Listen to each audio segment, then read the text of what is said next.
Ce soir, je voudrais vous parler de la vie éternelle. La vie éternelle. Ça peut prendre des jours. Hein? En fait, ça prend l'éternité. Voilà. Ça prend l'éternité parce que la vie éternelle, quand on la commence avec le Seigneur, elle n'a pas de fin. C'est quelque chose que le Seigneur commence dans la vie de ceux qui lui appartiennent par Jésus et qui s'enrichit dans l'éternité, éternellement, avec le Seigneur. Puisque la vie éternelle, c'est lui-même. Alors, j'aimerais voir avec vous ce que la parole de Dieu dit sur la vie éternelle, parce qu'il y a plusieurs raisons à ça. D'abord, pour nous faire du bien par la parole du Seigneur, parce que quand le Seigneur parle de la vie éternelle et de ce cadeau merveilleux qu'il nous donne, moi, ça me fait du bien chaque fois que j'explore ce que la parole de Dieu dit à propos de la vie éternelle.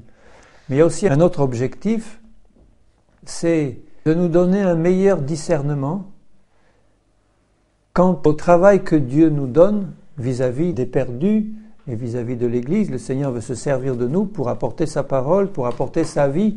Il se sert de nous comme des instruments pour apporter la vie. C'est lui qui nous dirige, mais il se sert dans sa grâce de nous. Et nous sommes des porteurs de la vie éternelle par le Saint-Esprit qui nous conduit et qui nous dirige pour amener cette vie à ceux qui en ont besoin. Et nous avons absolument besoin de discernement pour savoir qu'est-ce qu'il faut faire pour être un instrument de vie entre les mains du Seigneur, pour porter cette vie à ceux qui ne l'ont pas, et comment discerner quand on l'a, parce que je me suis rendu compte que beaucoup de ceux qui se disent chrétiens, je ne connais pas de pourcentage, mais j'en ai rencontré, et qui se disent disciples de Jésus ou chrétiens, en fait, ne sont pas convertis, n'ont pas la vie éternelle en eux. Ils ont une religion, ils ont une forme extérieure, ils ont une apparence, mais il n'y a pas la vie. Or, le problème est tout à fait différent quand vous avez à vous occuper de quelqu'un qui a la vie du Seigneur en lui. C'est pas du tout la même chose que quand vous avez à vous occuper de quelqu'un qui n'a pas la vie. Quand quelqu'un n'a pas la vie, le problème c'est de l'amener à la conversion et à un contact vivant avec Jésus. Et ensuite, Jésus rentre dans sa vie et Jésus le prend en charge. Et ensuite, nous sommes des instruments pour l'aider à avancer. Mais c'est tout à fait différent. Si quelqu'un n'a pas la vie, il faut l'amener à la repentance. Si un chrétien a la vie, la manière dont nous allons l'aider à avancer ne sera pas du tout la même. Et quand on essaye de s'occuper de quelqu'un comme s'il avait la vie alors qu'il ne l'est pas, on perd beaucoup de temps. On perd énormément de temps. Et il m'est arrivé, j'ai appris à mes dépens, sur le terrain, on apprend ces choses-là. Il m'est arrivé de m'occuper pendant longtemps de certaines personnes, jusqu'à ce que le Seigneur me montre, mais tu vois, cette personne-là n'a pas la vie, n'est même pas convertie. Et à partir de là, il fallait que je ramène cette personne au Seigneur. Quelquefois, ça se faisait pas tout seul, parce que les personnes n'étaient pas contentes d'apprendre qu'en fait, ils n'avaient même pas la vie. Ils avaient une religion chrétienne, mais pas la vie. Et si quelqu'un est enfoncé dans sa religion, c'est dur pour lui d'accepter cette réalité qu'il a pu passer des années, en fait, sans avoir la vie, sans être né de nouveau. Ce qui est quelque chose, c'est d'être né de nouveau. Quand on est né de nouveau, on a la porte du ciel qui est ouverte et tout l'héritage céleste qui est pour nous. Quand on n'est pas né de nouveau, on est encore derrière la porte. On ne peut pas donner l'héritage céleste à quelqu'un qui n'est pas né de nouveau. On perd son temps. Il faut l'amener devant la porte et ouvrir la porte, le laisser rentrer. Et une fois qu'il est dedans, il prend l'héritage céleste. Et là, il a la possibilité d'avoir des révélations par l'Esprit sur cet héritage et sur ce que signifie cette vie éternelle. Alors que le Seigneur nous donne ce discernement pour voir qui a la vie et qui ne l'a pas. Il faut vraiment le discernement du Seigneur. Et on peut la voir en sondant dans la parole ce qu'elle dit sur la vie éternelle et sur ce que font ceux qui l'ont. Ça nous permet aussi de nous encourager, de voir que la vie travaille en nous, que la vie de Dieu travaille en nous. Je lis ce verset dans Galates 6,15, « Car en Jésus-Christ, ce n'est rien que d'être circoncis ou incirconcis, ce qui est quelque chose, c'est d'être une nouvelle créature. » Ce qui est quelque chose, le reste n'est rien. Tu peux avoir une connaissance encyclopédique de la Bible, tu peux savoir par cœur la Bible sans être même né de nouveau. Tu peux être né de nouveau, n'avoir aucune connaissance biblique et dès le premier jour de ta nouvelle naissance, l'esprit qui agite en toi commence déjà à donner la sagesse du Seigneur et à réagir d'une manière que les scribes qui ont des années de connaissance biblique ne peuvent absolument pas approcher. C'était ce qui faisait la différence entre Jésus et les pharisiens de son temps. Les pharisiens de son temps et les scribes, ils avaient passé des années à étudier la Bible par cœur. Ils étaient passés par leurs écoles rabbiniques, leurs écoles de théologie. Ils savaient partout. Et ils disaient, comment celui-là, il n'est pas passé par nos écoles? Qui lui a donné cette autorité? La différence, c'est que Jésus, non seulement il avait la vie, mais il est la vie. Il est la vie incarnée dans un corps de chair semblable au nôtre. Et quand il est venu sur cette terre, sa parole avait une autorité, une puissance qui était directement inspirée par la vie. Et les autres ont bien vu la différence. Et le peuple aussi a vu la différence. Et le peuple s'est agglutiné autour de Jésus parce que là, il y a la source de vie. Alors notre but, à nous chrétiens qui avons reçu la vie éternelle par la foi en Jésus, c'est de permettre à cette vie de grandir en nous jusqu'à sa plénitude. Jusqu'à sa plénitude. Et quand on est rentré dans la vie, on a commencé sur ce chemin à manifester pleinement la vie jusqu'à sa plénitude. On a vu les dernières fois où nous en avons parlé, en quoi consiste cet héritage merveilleux que Jésus nous a acquis lui-même et qui nous donne par la foi à nous qui avons reçu sa vie. Quand nous recevons la vie du Seigneur, nous recevons tout le Seigneur et nous recevons jusque dans l'éternité tout ce qu'il a à nous donner, sa personne et tous ses dons et son héritage merveilleux. Ce qui est quelque chose, c'est d'être né de nouveau. C'est d'être né de nouveau. Sachons discerner dans les églises autour de nous ceux qui sont nés de nouveau et ceux qui ne le sont pas. Nous devons amener au Seigneur ceux qui ne sont pas nés de nouveau. Et ne nous laissons pas tromper par les apparences. Ceux qui sont nés de nouveau, nous devons les faire avancer dans le Seigneur. Et là, nous nous exhortons mutuellement pour nous faire avancer tous les uns les autres, puisque nous appartenons à un corps. Chacun a reçu du Seigneur quelque chose, un don ou sa place. Et nous avons tous besoin les uns des autres dans le corps. Et la plénitude de la vie de Dieu, elle va aussi se manifester dans le corps tout entier de l'Église, dans la manifestation du corps. Alors nous avons besoin de discerner qui a la vie et qui ne l'a pas. Dans Jean 3, 7, je lis des versets que nous connaissons bien, mais ça introduit dans la bouche même du Seigneur ce qu'il dit à l'un de ces pharisiens, justement, qui venait le visiter de nuit, Nicodème, parce qu'il n'osait pas se montrer de jour, lui le pharisien, avec cet homme bizarre qui n'était pas sorti de leurs écoles. Dans Jean, chapitre 3, ce que cet homme avait compris, c'est qu'il se trouvait devant quelqu'un qui devait forcément avoir la vie de Dieu en lui, puisqu'il disait « Personne ne peut faire ces miracles que tu fais sans venir de Dieu, sans avoir la vie de Dieu en lui. C'est pas possible. » Et comment... Moi, scribe et pharisien, je ne peux pas manifester ces choses. Il venait donc demander l'information au Seigneur. Il avait besoin de savoir. Et Jésus lui dit, au verset 3, « En vérité, je te le dis, si un homme ne naît de nouveau, il ne peut pas voir le royaume de Dieu. » Tout est dans la nouvelle naissance. Ce qui est quelque chose, c'est d'être une nouvelle créature. Et cette nouvelle créature est passée par une nouvelle naissance qui est un miracle de Dieu, qui est un don de Dieu, qu'il donne à ceux qui remplissent les conditions qu'il a données lui-même. Si un homme ne naît de nouveau, il ne peut même pas le voir, le royaume de Dieu. Il ne peut pas le voir. Il est au loin, il est exclu complètement, dehors, dans les ténèbres. Il peut se dire chrétien, il peut être rempli de connaissances comme Nicodème, il peut avoir toute la Bible dans la tête, mais il n'a pas la nouvelle naissance, il n'a rien. Rien du tout. Absolument rien. Nicodème lui dit, comment un homme peut-il naître quand il est vieux? Peut-il rentrer dans le sein de sa mère et naître? Jésus répondit, en vérité, je te le dis, si un homme ne naît d'eau et d'esprit, il ne peut entrer dans le royaume de Dieu. Si tu ne nais d'eau et d'esprit, de la parole du Saint-Esprit confirmée par le baptême d'eau et du Saint-Esprit, si tu ne nais pas d'eau et d'esprit, tu ne peux pas entrer dans le royaume de Dieu. Et si tu ne peux pas entrer dans le royaume de Dieu, tu n'as rien de la vie de Dieu en toi. Rien. Ce qui est né de la chair est chair, ce qui est né de l'esprit est esprit.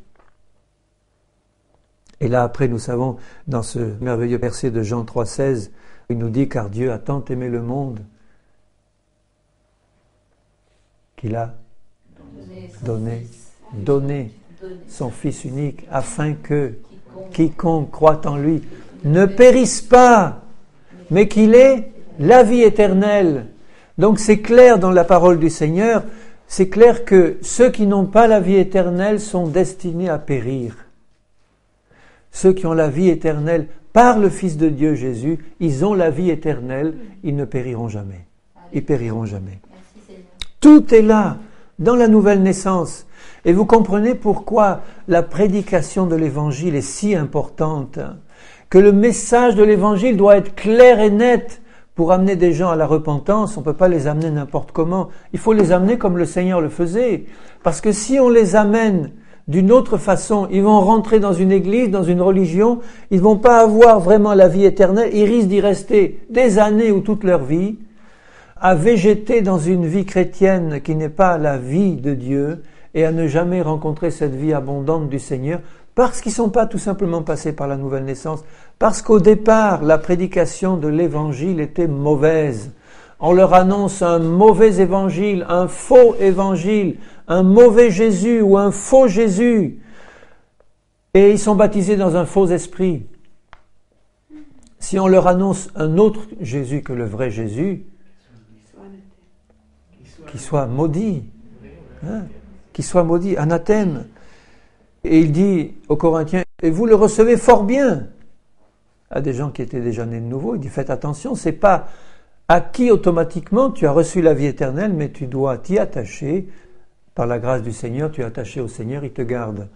Mais la vie éternelle, c'est quelque chose qui nous est donné maintenant par la foi en Jésus, qui est acquis maintenant, mais nous sommes sauvés en espérance, c'est-à-dire que cette assurance du salut que nous avons maintenant, nous devons soigneusement la garder jusqu'à notre entrée définitive dans le ciel. Alors là, il n'y aura plus aucun risque. Mais tant que nous sommes sur la terre, nous avons l'assurance du salut, mais nous devons veiller sur notre salut pour pas nous le laisser entamer ou prendre par des fausses doctrines, des faux Jésus, des faux esprits qui circulent et cette séduction qui est partout dans le monde, qui essaie de gagner des âmes à l'erreur. Pourquoi ? Pour les faire sortir de la vie éternelle. Il y a des gens qui disent « Oh mais la vie éternelle, une fois que tu l'as, tu peux plus la perdre. Alors tu peux faire tout ce que tu veux, tu peux pécher n'importe quoi. » Ils vont pas le dire, évidemment, sous cette forme aussi crue. Mais ça consiste à dire, une fois que tu as reçu la vie, puisqu'elle est éternelle, tu ne peux plus la perdre, donc à la limite, tu peux pécher, tu peux être tranquille, tu peux pas perdre la vie éternelle.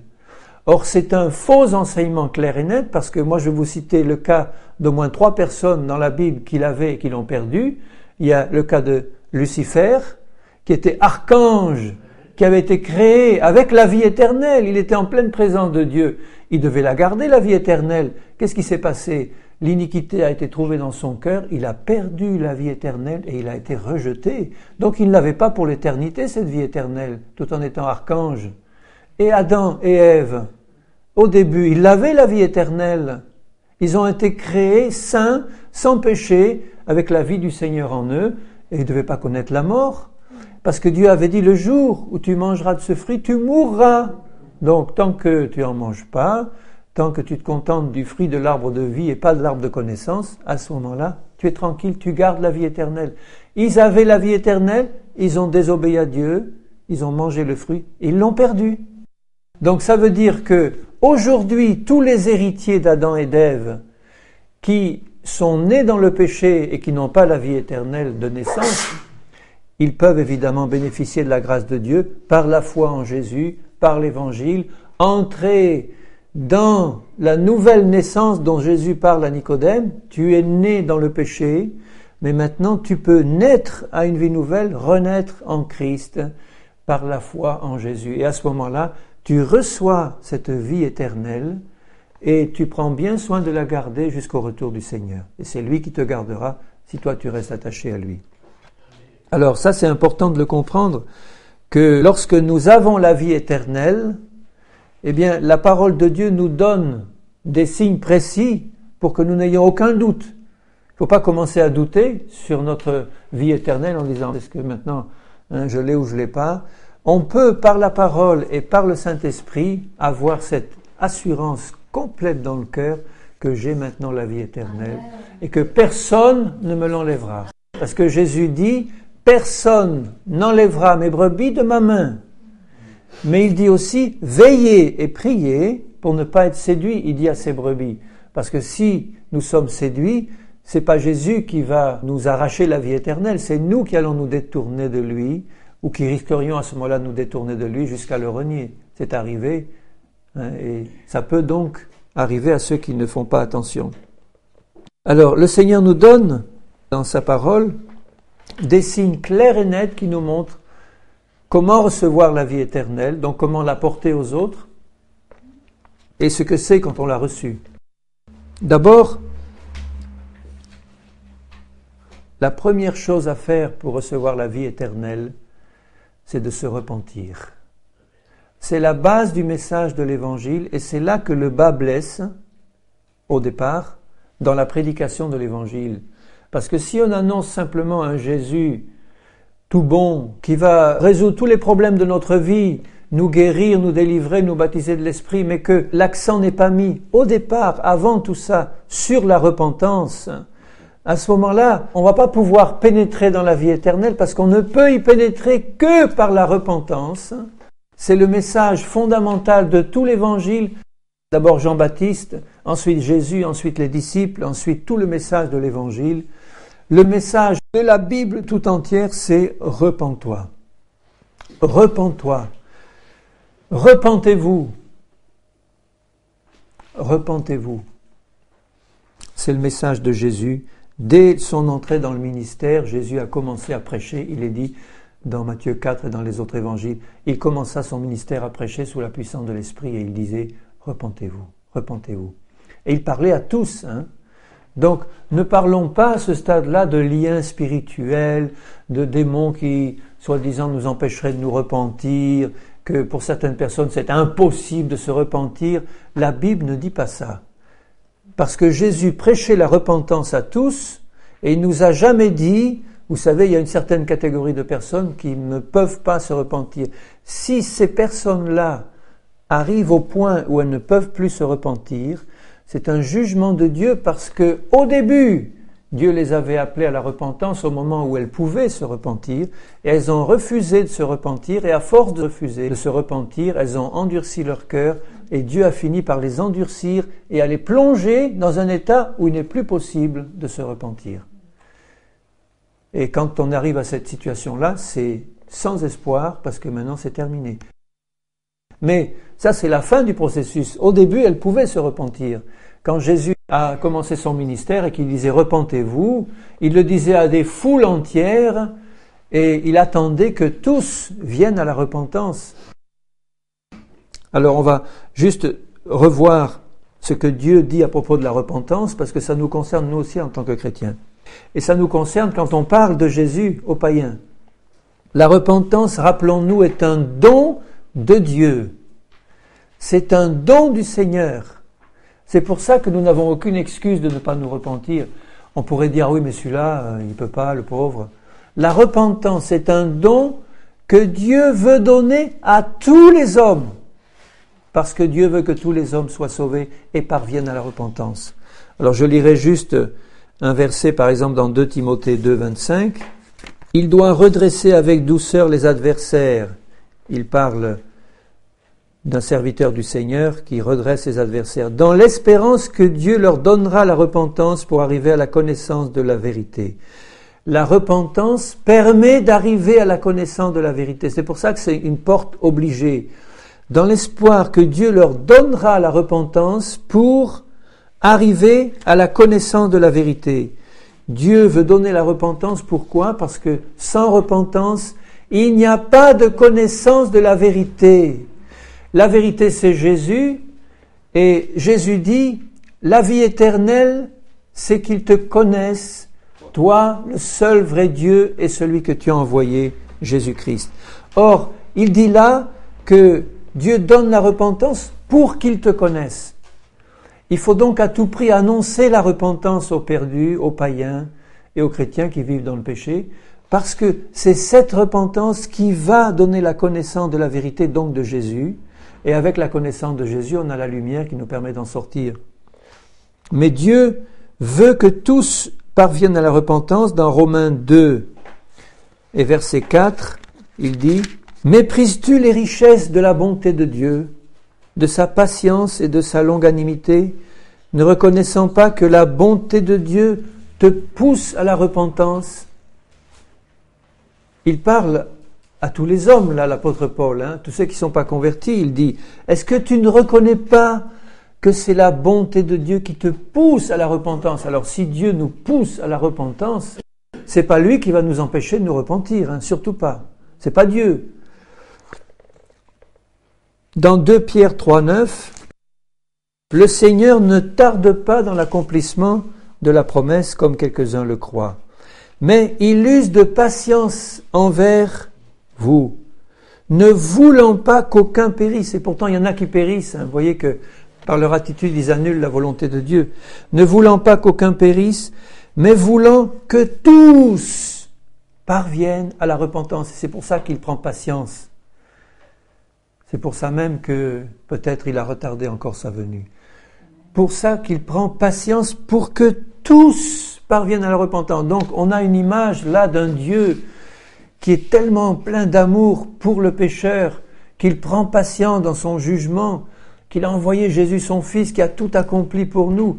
Parce que Dieu veut que tous les hommes parviennent à la repentance et sa bonté est en train de les pousser tous à la repentance aujourd'hui dans le monde entier. Qu'ils soient chrétiens ou pas chrétiens, mais au départ, quand on n'a pas la vie éternelle, la bonté de Dieu nous pousse à la repentance pour accepter la vie et entrer dans son merveilleux plan de salut. Donc quand Jésus entre dans son ministère et quand nous entrons dans le ministère du Saint-Esprit, eh bien, nous prêchons la repentance en sachant, il faut le savoir dans notre cœur, quand on parle à des païens, à ceux qui ne connaissent pas le Seigneur, ça nous encourage de penser qu'en ce moment même où nous lui annonçons Jésus, là, dans l'invisible, le Saint-Esprit est en train de pousser cette personne à la repentance, à la pousser. Par sa bonté, le Seigneur travaille son cœur, il travaille avec nous, il se sert de nous pour annoncer la parole ou pour témoigner. Mais le plus important, c'est le travail secret du Saint-Esprit qui est en train de pousser la personne à la repentance que Dieu veut lui donner. Dieu veut lui donner la repentance pour entrer dans la vie. Et c'est un appui puissant pour notre foi dans nos témoignages de savoir que nous avons avec nous un Dieu puissant qui pousse à la repentance tous ceux à qui nous parlons de lui. Alors la repentance, il dit là simplement que c'est le fait, au départ, de revenir sur soi, de se poser la question, mais qu'est-ce que je suis en train de faire? Et comme le Saint-Esprit nous convainc de péché, il est là à l'œuvre pour nous pousser à la repentance, on vient de le voir. Donc c'est simplement s'arrêter, regarder, écouter la voix du Seigneur et ouvrir les yeux sur notre état de péché. Tous les réveils du Seigneur ont commencé par une action profonde du Saint-Esprit pour amener à la repentance. Donc un véritable mouvement du Saint-Esprit, bien-aimés, écoutez bien ça, un véritable mouvement du Saint-Esprit ne va pas commencer dans la joie, il commence dans la tristesse selon Dieu.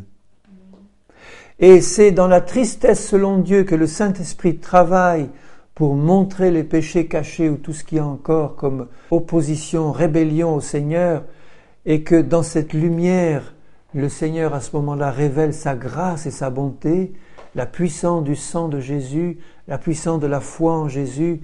Dieu pousse à la repentance pour nous faire changer de cap à 100%, nous faire retourner vers lui en disant « Seigneur, pardonne, je comprends maintenant à la lumière de ton esprit mon péché.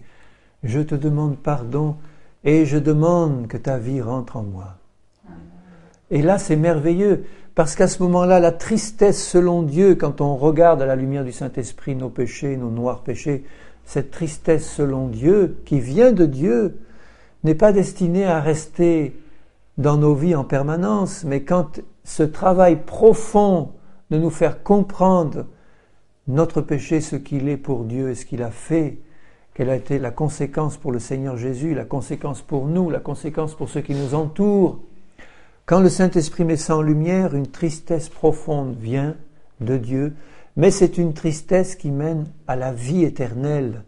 À la vie éternelle. Parce qu'à ce moment-là, le Saint-Esprit nous révèle aussitôt la puissance de la foi en Jésus et du sang de Jésus. Et si le Seigneur nous donne la repentance, c'est pas pour nous morfondre des années dans la culpabilité, c'est pour nous faire comprendre le péché et nous en faire sortir par sa puissance de vie qui entre en nous et qui nous libère de la puissance du péché. Et à ce moment-là, la joie merveilleuse rentre et la joie du Saint-Esprit résulte de notre compréhension de ce que Jésus a fait pour nous libérer du péché et nous faire rentrer dans sa vie éternelle. Quelle joie de recevoir ce cadeau! Mais pour recevoir la joie, il a fallu passer par la repentance et la tristesse selon Dieu. Dans Jérémie 8, il y a un verset qui est beau qui nous dit, Jérémie 8, verset 5, c'est le cœur de Dieu qui est en train de pleurer. Ainsi parle l'Éternel. Il dit, pourquoi donc ce peuple de Jérusalem, il parle de son peuple, il pourrait aussi parler de l'Église, pourquoi donc ce peuple de Jérusalem s'abandonne-t-il à de perpétuels égarements? Pourquoi il s'abandonne à de perpétuels égarements? Il persiste dans la tromperie, il refuse de se convertir. Il refuse de se repentir en fait. Je suis attentif et j'écoute, c'est Dieu qui dit ça. Il ne parle pas comme il devrait. Aucun ne se repent de sa méchanceté et ne dit « Qu'ai-je fait ?» Voilà le début de la repentance. Qu'est-ce que j'ai fait? Le Saint-Esprit est en train de me montrer ce que j'ai fait, parce qu'autrement je suis aveuglé, je ne le vois pas. Quand je suis aveuglé, je ne peux pas voir ce que c'est que mon péché. Mais le Saint-Esprit fait la lumière et à ce moment-là, je me dis, je réalise, qu'est-ce que j'ai fait, Seigneur? Qu'est-ce que j'ai fait? Déjà, ça, c'est une question merveilleuse qui mène au salut. Parce que je dis, qu'est-ce que j'ai fait, Seigneur? Je commence à comprendre que c'est un péché pour toi. Ce que j'étais en train de faire, je n'avais pas compris que c'était un péché. Et là, par le Saint-Esprit, tu me montres, et à ce moment-là, je dis, mais qu'est-ce que j'ai fait, Seigneur? Qu'est-ce que je suis en train de faire? Au chapitre 31, toujours, de Jérémie, 31, 18. C'est le Seigneur qui parle et qui dit « J'entends Éphraïm qui se lamente. » Voilà la tristesse selon Dieu. Et qu'est-ce qu'il dit Éphraïm? « Tu m'as châtié, j'ai été châtié, comme un veau qui n'est pas dompté. Fais-moi revenir et je reviendrai, Seigneur. » Ça rappelle le cri de David, « Seigneur, ne m'ôte pas la présence de ton esprit. » Fais-moi revenir et je reviendrai, car tu es l'Éternel mon Dieu. Après m'être détourné, j'éprouve du repentir. Après avoir reconnu mes fautes, je frappe sur ma cuisse. Je suis honteux et confus, car je porte la honte de ma jeunesse. Voilà, la vraie repentance, c'est ça. Je m'étais détourné, mais maintenant, je me retourne vers toi, Seigneur, parce que tu m'as fait la grâce de me pousser par ton esprit à voir clair. Et je reconnais mes fautes, c'est ça la repentance. Je reconnais mes fautes que tu es en train de me montrer par le Saint-Esprit. Je suis honteux et confus. Je reconnais, Seigneur, je suis honteux devant toi et confus. Une action profonde du Saint-Esprit est à l'œuvre à ce moment-là. Et le Seigneur me révèle autre chose, il me révèle la puissance de sa vie qu'il veut me donner à ce moment-là. Quand nous en arrivons à ce stade de reconnaître nos péchés, c'est ça le don de Dieu, hein? C'est le plus merveilleux. Comment est-ce que je peux me repentir si je ne vois pas que j'ai péché? Donc le don merveilleux de Dieu, c'est de m'ouvrir les yeux sur mon péché. Et quand il dit « Repens-toi, repentez-vous », ça veut dire que tu es capable de le faire dans n'importe quel état de péché que tu peux te trouver. Si Dieu dit, entend sa voix « Repens-toi », ça veut dire que comme Dieu est là tout près de toi pour te révéler ton péché parce qu'il veut te pousser à la repentance. Quand tu dis à un pécheur « Repens-toi », eh bien Dieu est là pour lui faire comprendre immédiatement, il peut se repentir. Il peut. S'il ne le fait pas, c'est uniquement parce qu'il ne veut pas. Ou alors, comme on le disait tout à l'heure, c'est qu'il a dépassé le stade où il pouvait se repentir, mais c'est trop tard. Quand nous prêchons la repentance, ils peuvent se repentir. Ne croyez jamais que quelqu'un ne peut pas se repentir ou n'écoutez pas ceux qui vous disent « Moi, j'aimerais bien le faire, mais j'y arrive pas. » Continue à annoncer la repentance et le Saint-Esprit est à l'œuvre et il va lui révéler son péché. Il va lui révéler. Et quand le Seigneur nous a révélé notre péché, immédiatement, il nous fait franchir la deuxième étape qui donne à ce moment-là la vie éternelle, c'est la révélation du Seigneur Jésus-Christ. La révélation du Seigneur Jésus-Christ, donc de sa personne, de son œuvre, de tout ce que nous avons vu dans ces messages précédents. Et le Seigneur le fait aussitôt. Le Seigneur fait aussitôt dans la vie de celui qui se repent la révélation de son Fils Jésus et de la puissance de son sang, qui efface les péchés et qui donne la vie éternelle. Je lirai dans Jean 17, 3, où Jésus prie son Père et dit « La vie éternelle, c'est qu'ils te connaissent. » Il n'emploie pas le terme « c'est qu'ils croient en toi ». Il dit « c'est qu'ils te connaissent. » Qu'ils te connaissent. Toi, le seul vrai Dieu est celui que tu as envoyé, Jésus-Christ. Voilà la clé de la vie éternelle. Mais on ne peut pas connaître Dieu si on ne s'est pas repenti de ses péchés. Ça commence par la repentance, et nous étant repentis de nos péchés par l'action du Saint-Esprit, celui-ci met aussitôt la lumière sur l'œuvre de Jésus et la puissance du salut qui est en Jésus-Christ. Mais tout est annoncé quand on annonce Jésus. Remarquez le message de Pierre le jour de la Pentecôte, il parle de Jésus crucifié, il parle de celui que vous avez crucifié, sachez que vous avez par la foi en son nom le pardon des péchés. Et à ce moment-là, ils disent qu'est-ce qu'il faut faire? Il dit repentez-vous et que chacun de vous soit baptisé au nom du Seigneur Jésus, c'est-à-dire avec la foi en Jésus, et vous recevrez le don du Saint-Esprit. La vie éternelle, c'est qu'ils te connaissent, toi, le seul vrai Dieu et celui que tu as envoyé, Jésus. Donc, quand il parle de connaissance, je reviens à ça, c'est par révélation du Seigneur et par révélation du Saint-Esprit. Un cœur qui s'ouvre à la repentance, c'est déjà un cœur qui s'ouvre à la connaissance de Jésus-Christ. Il s'ouvre à la connaissance de Jésus parce que le Père veut lui révéler Jésus. Le Père sait très bien que s'il n'a pas cette révélation, il n'a pas la vie. Il aura une idée intellectuelle du salut, mais il n'a pas la vie. Puisque la vie, c'est la connaissance de Dieu et de Jésus. Donc à l'instant où un cœur s'ouvre à la repentance et où le message de Jésus est annoncé, mon cœur est ouvert au Seigneur Jésus.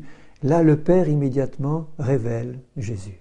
Et en révélant Jésus, il donne la vie éternelle, puisque la vie éternelle, c'est qu'ils connaissent Jésus. C'est ça, dans le cœur. Et quand on dit croire en Jésus, c'est ça que ça veut dire, c'est croire par la foi et croire par une révélation du Saint-Esprit qui nous fait connaître Jésus dans le cœur, dans l'esprit. Et là, c'est ce qui manque au départ à ceux qui peuvent être dans des églises et qui n'ont qu'une foi extérieure et qui n'ont pas la vie éternelle.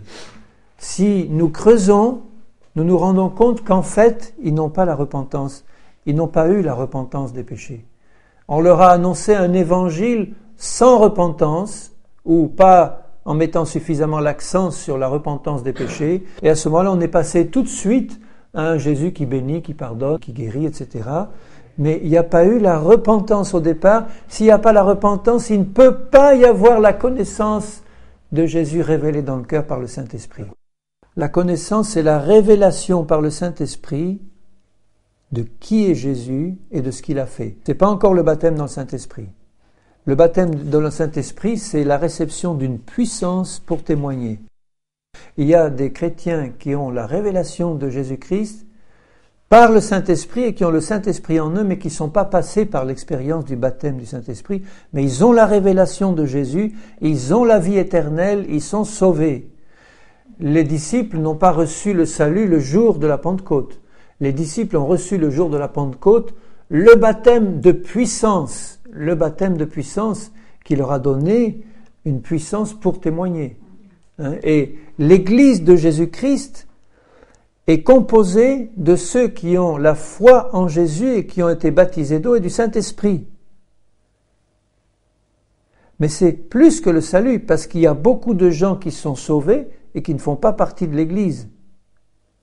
Exemple, tous les saints de l'Ancien Testament, Abraham, Isaac, Jacob, David, etc., n'avaient aucune connaissance de ce que c'est que l'Église et de ce que c'est que le baptême du Saint-Esprit. Ils ne sont pas perdus pour autant.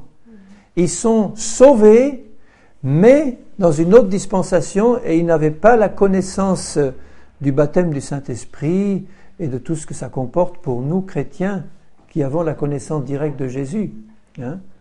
Donc il est important de comprendre que la révélation du Seigneur Jésus se fait par le Père qui donne par le Saint-Esprit cette révélation. C'est une illumination intérieure du cœur. Je me suis repenti de mes péchés, j'ai compris où mes péchés m'amenaient à la mort, j'ai compris que celui qui a été envoyé par le Père a porté sur lui mes péchés, mais il a aussi porté ma vieille nature, et puis il m'a fait mourir en lui et fait ressusciter à une vie nouvelle. Et là, par la foi en Jésus, je reçois une nouvelle naissance en lui. Et tout commence là. Le reste, y compris le baptême dans le Saint-Esprit, vient après. Ça peut se faire immédiatement au moment de la conversion, ça aussi. Donc c'est ça, la connaissance de Dieu qui vient par la foi en Jésus, et la foi en Jésus donne la révélation de Jésus-Christ. C'est pour ça que quand nous sommes en contact avec ceux qui se disent chrétiens et qui ont d'énormes difficultés à marcher une vie d'obéissance ou une vie chrétienne normale, qui sont constamment dans le péché, dans l'échec, etc., bon, il faut vérifier s'ils ont eu l'enseignement de la mort en Jésus et de la résurrection en Jésus. Mais il faut vérifier si, au départ, ils ont eu la repentance de leurs péchés au moment où on leur a annoncé Jésus-Christ. C'est pour ça que, en ce qui me concerne, quand j'ai un doute sur une personne pour savoir si elle a la vie éternelle ou pas, je lui demande son témoignage. Et je lui dis, dis-moi comment tu as rencontré le Seigneur, qui est Jésus pour toi, donne-moi ton témoignage. Et en creusant, en demandant le discernement du Seigneur, je dis, Seigneur, éclaire-moi pour me montrer dans quelles conditions cette personne a reçu au départ ton message, qu'est-ce qu'elle a compris, et aujourd'hui, qu'est-ce qu'elle a comme certitude dans son cœur. Et quand on fait parler la personne avec la prière dans le cœur, discernement du Seigneur, on voit très vite si au départ ça s'est fait dans des bonnes conditions, si maintenant cette personne a une totale assurance de la vie éternelle par le pardon de ses péchés, ou si elle a des doutes, ça se voit très vite dans la manière dont elle parle. Très vite. Il suffit de demander à quelqu'un, si aujourd'hui tu meurs, est-ce que tu es absolument certain de rentrer dans le paradis ? S'il n'y a pas un oui immédiat, c'est qu'ou bien c'est un chrétien qui n'a pas confessé ses péchés et qui vit encore dans le péché. Bon, là, il faut qu'il l'amène à confesser immédiatement, mais c'est souvent quelqu'un qui n'a pas la vie éternelle parce qu'il n'a aucune assurance de son salut, parce qu'il ne l'a pas tout simplement. Parce qu'au départ, il n'y a pas eu de repentance, il n'y a pas eu vraiment de révélation de Jésus. Et si quelqu'un me dit, ah, mais je ne sais pas, moi, je ne sais pas en fait, si Dieu veut, si il aura pitié de moi parce qu'il voit que je suis honnête et sincère, que j'essaye de vivre honnêtement pour lui. Ça, il n'y a pas la vie là. Il n'y a pas la vie. C'est pas un témoignage vivant. Quelqu'un qui dit ça, c'est quelqu'un qui est encore au niveau des œuvres, au niveau de la religion. Et il y a tant d'églises bien-aimées, tant de chrétiens de nom qui en sont encore là. C'est pas une question de perfection manifestée. C'est une question d'avoir reçu la révélation de la vie éternelle par la foi en Jésus. C'est quelque chose que quand tu l'as reçu, on peut pas te l'enlever. Tu as des mots pour l'expliquer. En tout cas, tu as une vie pour le prouver aussi. On va voir qu'il y a des signes évidents qui montrent que dans ta vie, tu as reçu la vie éternelle. Je lirai dans Jean quelques versets. Dans Jean 3 et au verset 36, il dit « Celui qui croit au Fils a déjà la vie éternelle. » C'est pas quelque chose de futur après la mort. Tu as déjà maintenant quand tu crois. Mais attention, croire, c'est ce qu'on vient de dire, c'est écouter l'annonce de l'Évangile, de la repentance et de l'œuvre de Jésus et recevoir par le Saint-Esprit la révélation de Jésus.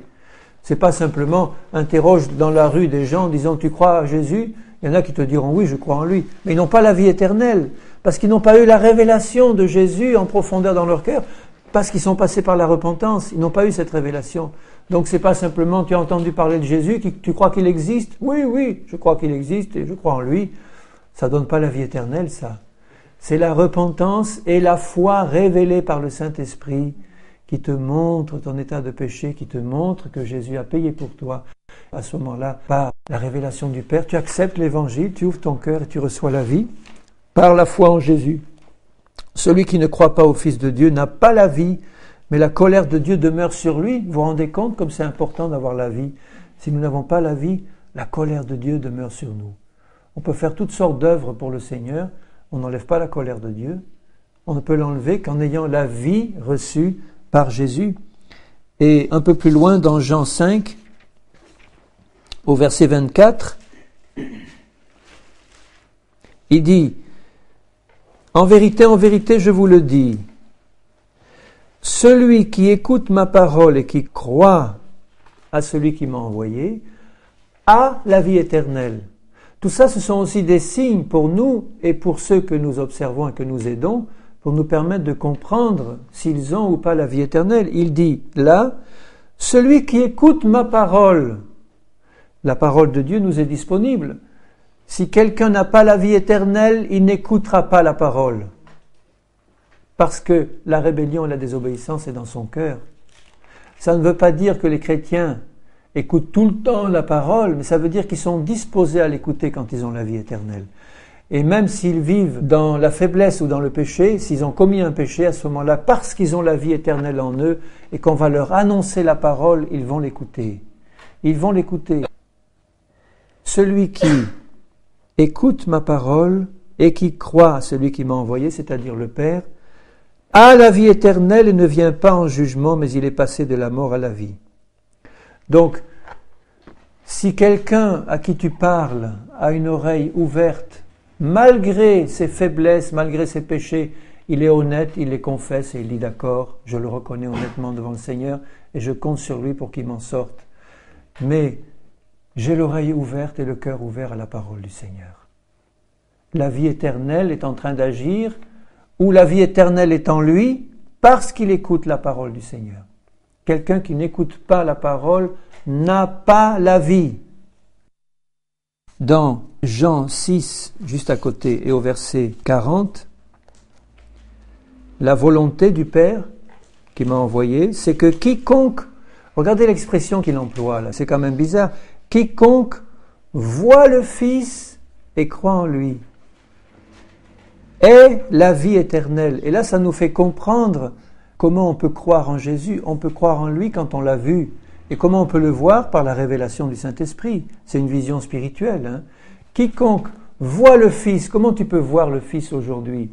Uniquement par tes yeux spirituels illuminés par le Saint-Esprit. On annonce la parole, le Saint-Esprit la confirme, il te donne la révélation de Jésus. C'est ça, voir Jésus. C'est avoir la révélation du Seigneur Jésus que Dieu veut donner à tous ceux qui ouvrent leur cœur. Dieu veut donner la révélation de Jésus à tous ceux qui ouvrent leur cœur. C'est pour ça que nous n'avons jamais aucune excuse, ni de nous repentir, ni de changer de vie, parce que le Seigneur est prêt à nous montrer Jésus immédiatement parce qu'il veut que nous ayons la vie éternelle. Une fois qu'il t'a montré Jésus, tu peux croire. Celui qui voit et croit en lui. Mais il faut qu'il y ait les deux. Il faut que tu vois Jésus et puis l'ayant vu que tu crois en lui. Toujours chapitre 6 au verset 54, il dit, une parole qui était un peu dure pour ceux qui n'étaient pas ses disciples, « Celui qui mange ma chair et qui boit mon sang a la vie éternelle. » Si tu as la vie éternelle, tu vas manger le corps et boire le sang de Jésus. Et je demeure en lui. Et il dit au verset 63, « Les paroles que je vous ai dites sont esprit et vie. » Donc quand il dit « celui qui a la vie éternelle », c'est celui qui mange ma chair et qui boit mon sang, il disait des paroles en esprit qui sont vie. Ça veut dire que si tu as la vie éternelle, celui qui se nourrit du Seigneur, de sa personne et de sa parole, et celui qui se nourrit de son sang constamment. On a vu la dernière fois l'importance des trois qui témoignaient sur la terre, l'esprit, le sang et l'eau de la parole. Là, c'est un peu la même idée que Jésus veut nous faire comprendre. Si sur cette terre, tu te nourris en permanence de la parole qui est l'eau et du sang de Jésus, tu te nourris de son sang et tu te nourris de la parole, de la chair de Jésus, tu as la vie éternelle. Tu as la vie éternelle. Et celui qui a la vie éternelle, il se nourrit en permanence de l'eau et de l'esprit. Donc si tu vois quelqu'un rechercher constamment la communion de la parole et la communion du Saint-Esprit, c'est déjà un bon signe qu'il est la vie éternelle. Hein. En esprit, au verset 68 du même chapitre 6, Simon-Pierre lui dit, puisqu'il y en avait beaucoup qui partaient, et Jésus dit à ses disciples, vous aussi, vous voulez partir? Simon-Pierre lui dit, Seigneur, à qui irions-nous? Tu as les paroles de la vie éternelle. Les paroles de Jésus sont esprit et vie, ce sont des paroles de vie éternelle. Donc ça nous permet de comprendre comment l'amour de la parole vient dans nos cœurs quand nous avons la vie éternelle. C'est un signe immanquable, ça. Quelqu'un qui a la vie éternelle, il ne peut pas manquer d'aimer la parole du Seigneur parce que c'est une parole de vie éternelle. Il va rechercher la parole. Ça nous arrive tous d'avoir des moments où on a un amour ardent pour la parole et on passe des heures. Ça nous arrive d'avoir des moments où on la lit un peu moins et tout, mais ça n'enlève jamais dans notre cœur la connaissance que la parole est la vérité et que l'amour de cette parole, quand même, c'est ça qui nous nourrit. C'est ça qui nous nourrit. On a l'amour. Tu as les paroles de la vie éternelle. Et nous avons cru et nous avons connu. Vous voyez les deux mots toujours. Nous avons cru et nous avons connu. Comment connu? Par la révélation du Père, par le Saint-Esprit. Tu es heureux, Simon, fils de Jonas, quand il dit, qui es-tu? Tu es le Christ, le Fils du Dieu vivant. Et Jésus lui dit, tu es heureux, fils de Jonas, parce que ces paroles que tu viens de dire, c'est ni la chair ni le sang qui te l'ont révélé, mais c'est mon Père qui est dans les cieux. Le Père avait révélé à Simon que Jésus était le Fils de Dieu, qu'il était la vie éternelle.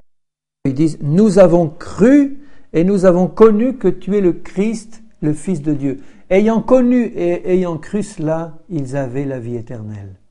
Et ils buvaient les paroles de la vie éternelle. Croire et connaître. Parce que la vie éternelle, c'est qu'ils te connaissent, toi, le seul vrai Dieu. Dans Jean 12, 25, celui qui aime sa vie la perdra, et celui qui est sa vie dans ce monde, donc la vie de ce monde aussi, ma vieille vie passée, la conservera pour la vie éternelle. Si quelqu'un me sert, qu'il me suive. Là où je suis, là aussi sera mon serviteur. Donc là, un autre signe que nous avons la vie éternelle, quand nous avons la vie éternelle, nous n'avons plus d'amour pour ce monde et pour notre vie dans ce monde.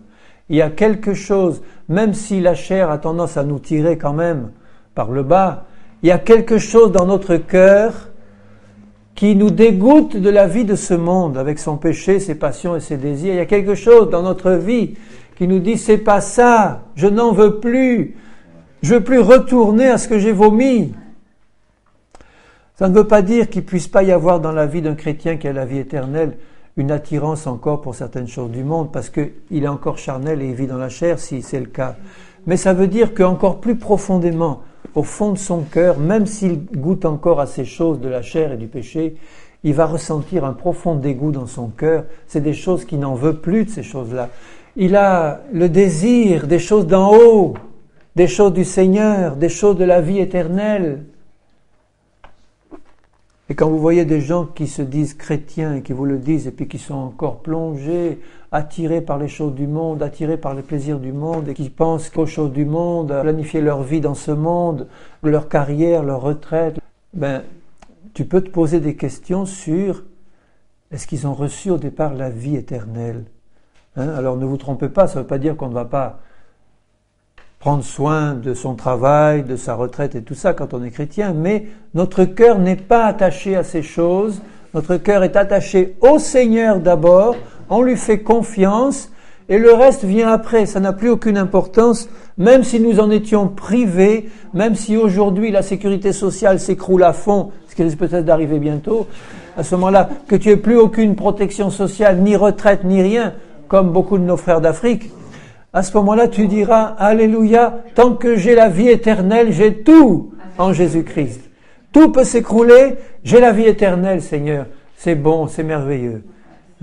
Alors que maintenant, aujourd'hui, Il y a tellement de choses dans nos pays occidentaux qui nous retiennent dans ce monde, qui nous accrochent de la naissance à la mort, là, dans ce système humain, que, en tant que chrétien, si on a la vie éternelle, on ne peut pas manquer de se dire, mais Seigneur, ça me pèse. Je ne suis pas attaché à ces choses-là. Même si j'en profite, même si je touche un remboursement médical ou autre, bon, mais c'est pas ça qui va faire ma vie. Si j'en suis privé, ça fait rien, je vais pas en faire un drame. J'ai la vie éternelle, c'est l'essentiel, Seigneur. Alléluia. Je hais ma vie, le terme employé par Jésus. Est-ce que tu as de la haine pour ta vie dans ce monde, pour ta vie passée ou pour les choses que tu peux encore faire dans l'esprit du monde? Si tu essayes d'avoir la vie de ce monde avec toi, eh bien tu te mets Dieu à dos. Mais si tu as la vie éternelle, eh bien tu vas aimer les choses d'en haut qui ne sont pas de ce monde. Dans Actes 13, 46, Paul et Barnabas leur dirent avec assurance, ils étaient en train de prêcher l'évangile et il y avait des juifs qui refusaient la parole. Ils n'étaient pas contents, ils étaient jaloux des miracles, des signes, ils refusent. Alors Paul et Barnabas leur dirent, et ça me permettra de faire une parenthèse sur la manière dont on doit annoncer l'évangile. On fait trop de sentiments. On essaye de se raccrocher à des pécheurs qui ne veulent pas du Seigneur et qui veulent nous apitoyer sur leur sort misérable, alors qu'en fait ils ne veulent pas se repentir. Et au lieu de leur parler directement et fermement avec tout l'amour du Seigneur, comme Paul et Barnabas, Paul était rempli du Saint-Esprit, et je suis sûr que Paul aurait pardonné 70 fois 7 fois à un pécheur qui venait lui demander pardon. C'est pas ça le problème, parce qu'il voyait la repentance et le désir d'en sortir. Mais quelqu'un qui se dit chrétien, qui ne veut pas marcher dans la repentance et dans la sainteté, c'est quelqu'un qui se séduit lui-même, qui essaye de séduire les autres. Et dans ce cas-là, la réponse de Paul, elle était ferme. Il y a parmi vous quelqu'un qui couche avec sa belle-mère et vous n'avez pas mis celui-là dehors. Alors moi et mon esprit étant rassemblés par la puissance de son esprit, eh bien que cet homme soit livré à Satan pour la destruction de la chair, pour que l'esprit soit sauvé au jour du Seigneur Jésus. Et il dira, quelqu'un qui se dit frère, dans la 2e aux Thessaloniciens, et qui ne travaille pas, qui vit de paresse et qui va picorer dans l'assiette des uns et des autres, et qui dit qu'il a la vie éternelle, n'ayez pas de contact avec lui, ne le recevez pas chez vous, ne le recevez pas à votre table. Si tu veux manger, tu travailles. Bon, ça ne veut pas dire évidemment qu'il ne faut pas aider un frère qui est en difficulté momentanée, mais quelqu'un qui se dit chrétien, tu ne peux pas avoir la vie éternelle si tu fais ça en te disant chrétien. C'est pas possible. En tout cas, eh bien, tu le traites comme un païen. Et ça va lui donner honte. Et là, il dit à des Juifs qui refusaient le message de l'Évangile, au verset 46, Paul et Barnabas leur dirent avec assurance. C'était donc des Juifs pas convertis, ils n'avaient pas la vie. C'est à vous, premièrement, que la parole de Dieu devait être annoncée. Et ils leur ont annoncé. Mais puisque vous la repoussez, et que vous vous jugez vous-même indigne de la vie éternelle, voici, nous nous tournons vers les païens, car ainsi nous l'a ordonné le Seigneur, je t'ai établi pour être la lumière des nations, pour porter le salut jusqu'au Messie. Il parlait à des Juifs, peuple de Dieu, c'était eux qui devaient recevoir en priorité la parole. Il va les trouver, ils refusent, il leur dit, vous n'en voulez pas? Eh bien, je vais me tourner vers les autres. Vous refusez la parole, vous vous jugez indigne de la vie éternelle, je ne vais pas perdre mon temps avec vous. Il n'a pas dit, oh pauvre pécheur, vous allez risquer l'enfer, venez vite, on va faire une réunion de prière, je vais vous aider, je vais lier les esprits qui vous empêchent de croire, et puis venez, on va, non, je veux pas, je t'en supplie, viens, je t'en prie. Rien de tu n'en veux pas, tu la laisses, mais tu sais ce que ça te coûte, moi je ne vais pas perdre mon temps, je vais me tourner vers les païens, eux vont l'accepter. Alors, soyons remplis de l'amour de Jésus pour ceux qui veulent s'en sortir, qui demandent, et même s'ils nous le demandent 100 fois dans la journée, en rechutant, mais qui viennent en suppliant, en disant « j'en peux plus, aide-moi, prie avec moi, demande au Seigneur de se révéler, je t'en supplie », eh bien on reviendra constamment les aider. Mais quelqu'un qui ne veut pas du Seigneur, je ne perds pas mon temps à courir derrière. Je ne perds pas mon temps à courir derrière. Je vais prier pour lui, je vais intercéder, mais je vais faire comme Jésus. Parce que nous sommes, en tant que pécheurs, dans notre nature de péché, on est très sentimentaux. Et le sentimentalisme, c'est un trait de la nature de péché. Il faut nous en débarrasser du sentimentalisme. Sinon, on ne va pas faire un bon travail pour le Seigneur. Dans Matthieu 19, il y a un jeune homme riche qui vient demander qu'est-ce qu'il faut faire pour avoir la vie éternelle. Dans Matthieu 19, 16, un homme s'approcha et dit « Bon maître, que dois-je faire de bon pour avoir la vie éternelle ?» Il voulait avoir la vie éternelle, c'est bon comme sentiment. Hein? Jésus répondit. Donc il va lui donner la solution pour avoir la vie éternelle. « Pourquoi m'appelles-tu bon? Il n'y a de bon qu'un seul, c'est Dieu. Si tu veux entrer dans la vie, observe les commandements. » Et dans l'esprit de Jésus, c'est observe tous les commandements, puisqu'il lui dira, il te manque une chose. Et parce qu'il te manque une chose, tu ne peux pas avoir la vie éternelle. Donc il commence par dire, observe les commandements, mais sachant ce que nous savons de la parole de Dieu, c'était pas dans un sens légaliste que Jésus le disait, puisqu'il savait lui-même que personne ne pouvait observer les commandements, tous les commandements, il n'y a que lui qui l'a fait. Donc quand Jésus le dit, c'est pour le mettre devant ses responsabilités et lui montrer que de lui-même il peut pas.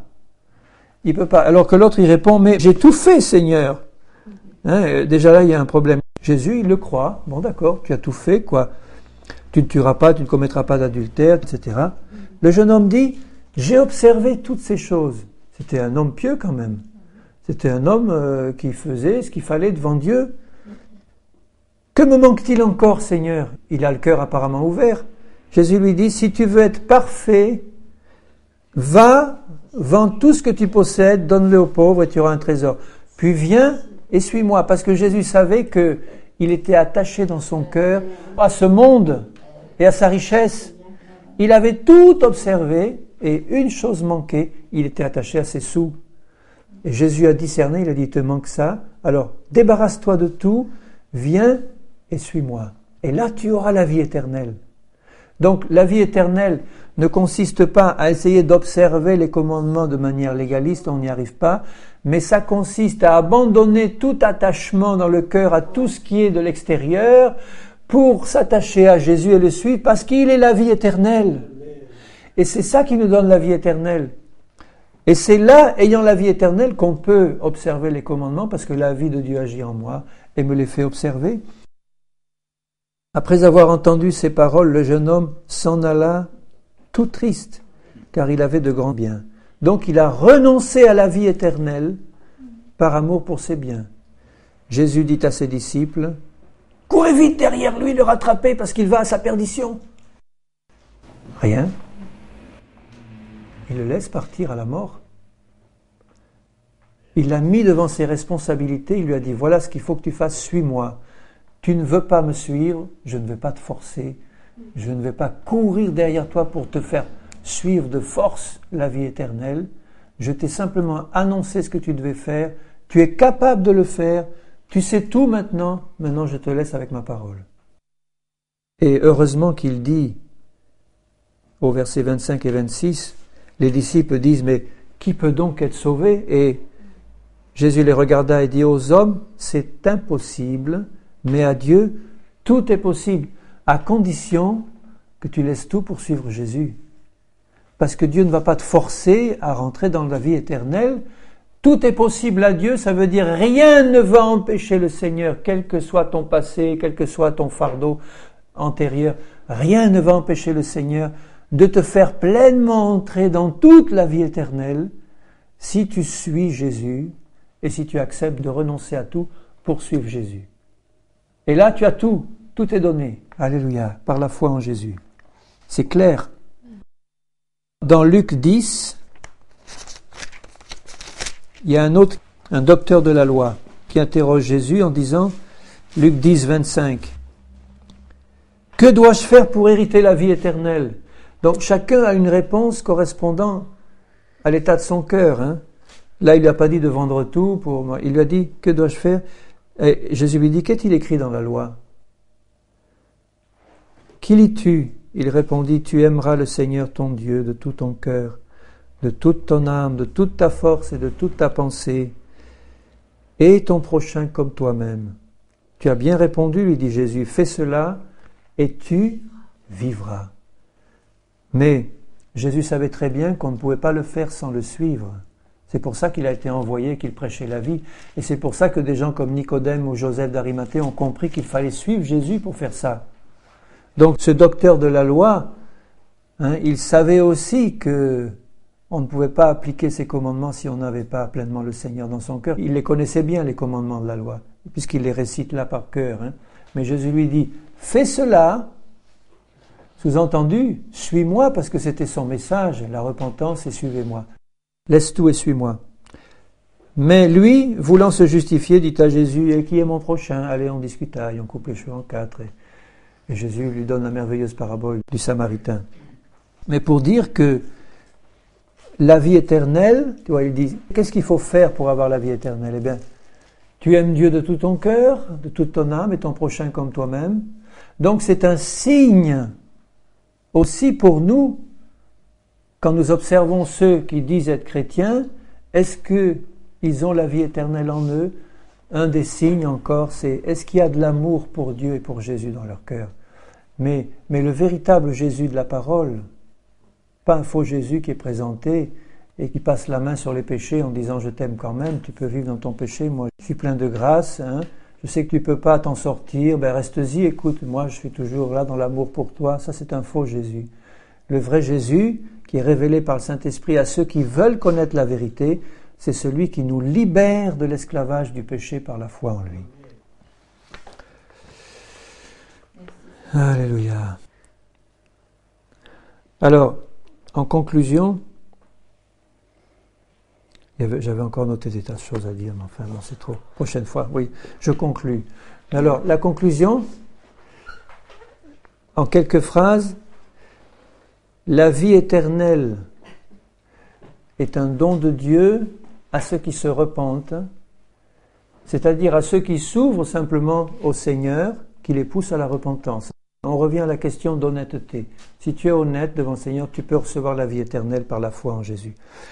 La repentance, donc, et cette vie éternelle que je reçois par la repentance, est une vie qui me fait produire du fruit. Si ma vie ne produit pas de fruit, si je ne vois pas une progression dans le fruit, si je ne vois pas ma vie produire du fruit, eh bien je peux m'interroger sur la vie éternelle.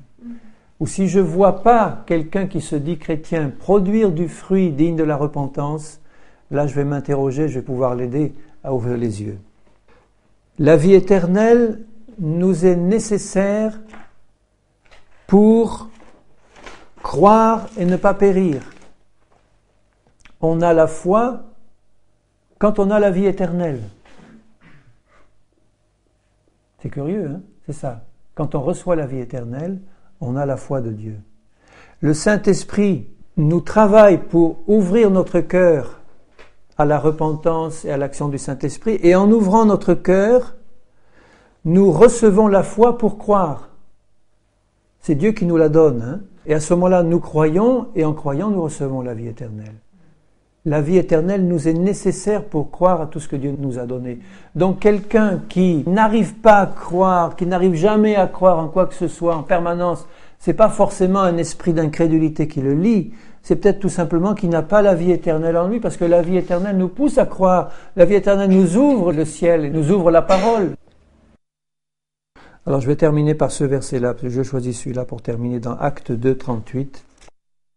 Dans Actes 2, verset 38, Pierre leur dit « Repentez-vous et que chacun de vous soit baptisé au nom du Seigneur Jésus-Christ pour le pardon de vos péchés et vous recevrez le don du Saint-Esprit. » La réception du don du Saint-Esprit, c'est la vie éternelle. Donc, repentez-vous, que chacun de vous soit baptisé au nom de Jésus-Christ pour le pardon de vos péchés et vous recevrez le don du Saint-Esprit. Là, il ne parlait pas nécessairement du baptême du Saint-Esprit, hein, mais il parlait du don du Saint-Esprit qui est donné après la repentance et la foi en Jésus, concrétisée dans le baptême d'eau, par immersion au nom du Seigneur. Et là, nous recevons le don du Saint-Esprit, et le don du Saint-Esprit nous amène naturellement à aller toujours plus loin dans ce don, donc la réception du baptême du Saint-Esprit. C'est un don gratuit, mais c'est un don qui se garde par la persévérance. Quand on nous fait un don, on est libre de le garder ou de le rejeter. Là, le don gratuit de Dieu nous est donné pour nous permettre, comme Paul dit à Timothée, « Combat le bon combat de la foi, saisis la vie éternelle. » Puisque la vie éternelle est un don gratuit qui nous est donné par la foi en Jésus, ce don nous devons le saisir en menant le bon combat de la foi dès le début de notre conversion et jusqu'à la fin, pour garder et être pleinement assuré d'une pleine entrée dans l'éternité, alors dans l'éternité avec le Seigneur. Restons sur cette parole, c'est un don gratuit du Seigneur quand nous ouvrons notre cœur à la parole de Dieu et à Jésus. Ce don, nous devons le saisir. Saisis la vie éternelle. Saisis la vie éternelle. Tu l'as saisie ?